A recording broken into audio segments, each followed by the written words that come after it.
నువ్వు ఇవాళ ఇంటికి చికెన్ తేకపోతే నిన్ను కూడా అట్లనే కొడతా. ఒసేయ్ నేను చెప్పింది నీకు అసలు అర్థమైతే లేదు. చికెన్ తింటే లేనిపోని రోగాలు వస్తున్నాయంట, అందుకే నేను వద్దంటున్నా. నువ్వు చెప్తున్నానంటే రోగమే రాని ఇంకేమన్నా గాని నాకు అదంతా తెలియదు. నాకు ఇవాళ చికెన్ కావాలి అంతే. ఇనవా నువ్వు ఎంత చెప్పినా ఇనవా? ఎందుకింటా? ఇంట్లోకు చికెన్ తేక నెల 15 రోజులు అవుతుంది. నేనెందుకింటా? నీతో కష్టమే. 50-60 సంవత్సరాలకు వచ్చే రోగాలు ఇప్పుడే వచ్చేటట్టున్నాయి. నీకు కావాలంటే చికెన్ తెచ్చుకొని ఇంటికి తెచ్చుకొని వండుకొని తిను, నన్నైతే అడక్కు. అసలు నువ్వు ఎందుకు భయపడుతున్నావు ఇంట్లోకి చికెన్ దేనికి? ఎన్నిసార్లు చెప్పాలి అంటు రోగాలు వస్తున్నాయని?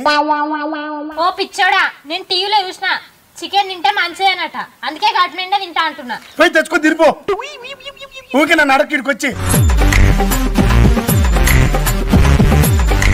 అన్న ఈ పిల్లతో ఒకసారి వీడియో కాల్ మాట్లాడు. రక్క ఈ పిల్లతో వీడియో కాల్ మాట్లాడంటే గట్ల చూస్తాడు. రోజు మాట్లాడతావు.